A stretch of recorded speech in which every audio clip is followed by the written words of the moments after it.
Well, howdy. Long time no see.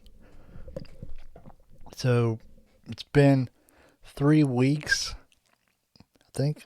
3 weeks, give or take, since I announced that the podcast was going to be going on a hiatus while me and the wife try to buy a house.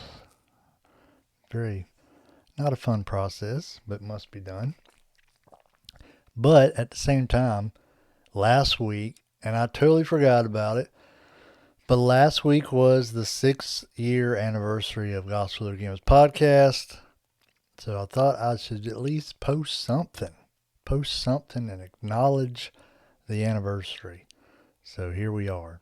I think all of y'all, some of y'all been watching since the first few episodes. You can, told the story 1,000 times of how it got started and whatnot. But yeah, posted some videos on Facebook, and then someone said, hey, you should put those on YouTube. So I put them on YouTube, and then started the podcast, and then I was like, doing a podcast and a YouTube channel is so hard. So I just combined them, and we do both of them now. But that's 6 years. It seems like there ain't much of nothing we ain't covered, but there probably is. We'll get to it, though. Just because we're on hiatus don't mean the podcast is going anywhere, because it's not. We'll be back maybe later this year. I'm not sure how I'm going to do it, if I'm going to pick up in season 9 and finish it, or just go ahead and jump to season 10. Not entirely sure about. We'll cross that bridge when we get there. But I was thinking, what can I do? Like, I want to post something. And not just get up here and post a little clip about, hey, the anniversary came. So I was watching the video on YouTube last night. This one YouTube channel I watch, and the guy was doing a video explaining how he got his nickname. So I thought there might be some people out there like wondering how in the world I got the nickname Stormin' Norman. Now it does make a little bit of sense because of my last name and whatnot. But I figured, well, let's tell that story. It's not like the greatest story ever, but we'll share it for those inquiring minds. Got to go way back to the early 90s. I was in 6th grade, 5th or 6th, somewhere around 5th or 6th grade, in about 1990, 1991, somewhere in there, I believe. And what happened? What historical event happened at that time?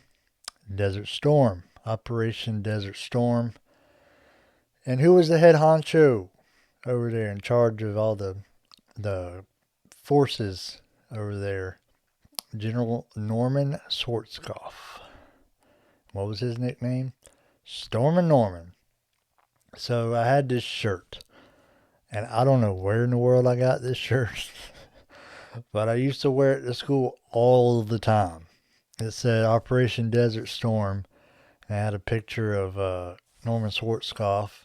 It said Stormin' Norman on the bottom underneath this picture, and I wear it out to school, and people would just start, because, my last name, they'd start referring to me as Stormin' Norman. Not like a whole bunch of people, just maybe a few people I knew every now and then, Stormin' Norman. So, fast forward to high school, and my junior year, I decided I was going to go join NJROTC at the school. That's Navy Junior Reserve Officers Training Corps. If you're unaware of what that is, it's the high school equivalent of ROTC in college. But anyway, and if you do anything military related, everybody refers to you by your last name, because that's the name you got on your name tag is your last name. So everybody referred to me Stormin' Norman because it just flows, it just makes sense when your last name and your name tag say Norman, Stormin' Norman. So it picked up a little bit more in high school, especially everybody in ROTC calling me that. And then you go, after I graduated high school, I joined the Marines, went to Parris Island. It didn't work out. I wasn't able to finish boot camp because of some problems with my feet. But of course, while I'm there, Norman, everybody calls you Stormin' Norman. And I even had one, I'm not sure if it was there, because I also tried to join the Army a couple years after that, which still problems with my feet still didn't help. But it was one of the drill sergeants, I think, when I was at Fort Knox. We was doing something, and he says, called me Stormin' Norman. And he's like, you know where that name comes from? And I said, General Norman Schwarzkopf. And, yeah, I know where it comes from. But, that's what they called me. And it just continued on. After that, you'd meet people, and as soon as they hear your last name, oh, Stormin' Norman. Hey, Stormin' Norman. And of course, a lot of people call me that now. I got it.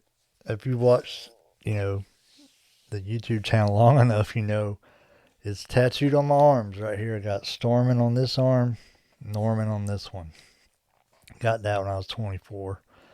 But yeah, everybody my pastor calls me that. Everybody at church calls me that. There's probably people at church who don't even know my name. Like, I remember the first time I preached at church, I introduced myself as Richard because I'm like, some of y'all probably don't even know what my first name is. But the most people, and I work with most of the people I go to church with now, so Stormin' Norman everywhere I go. I remember even when I was in another way was that when I was in high school, I had a S10 pickup truck, and on the front windshield it said Stormin' Norman. So yeah, that's not no unique story to it. It's just kind of snowballed from General Norman Schwarzkopf of being affiliated with the military a little bit, and it just people when you got a first name as your last name like I do. Some people think Norman's my first name. When they hear my nickname, they think Norman's my first name, but nope. But it just spiraled from there, and the older I get, the more people call me Stormin' Norman. So, and if you knew me, like, that doesn't really fit my person. That's the funny part about it, is that Stormin' Norman don't really fit my introverted personality. That's kind of what makes it funny. But there you go. There's a story of how I got my nickname. So, if you were wondering, now you know. So, thank y'all for watching or listening, whatever it is you do for the past 6 years. Podcast ain't over. We're going to come back later on after we get this house situation taken care of. In fact, I'm going to, I'll give y'all a tour whenever we buy a house. Hopefully, we're able to buy a house, and when we finally get into it or whatever, I'll give y'all a tour so y'all can see, and especially so y'all can see the new studio setup and whatnot. And so look forward to that. I appreciate y'all praying for us during this time, and I certainly appreciate everybody that watches, listens, especially those that've been around since the beginning. I can't believe you put up with me for this long, but I appreciate it. And I'll see y'all the next time I decide to pop in here. Next time I have a couple minutes, I can pop in and give y'all a little update or something, I will. But until next time, take up your cross. Carry on.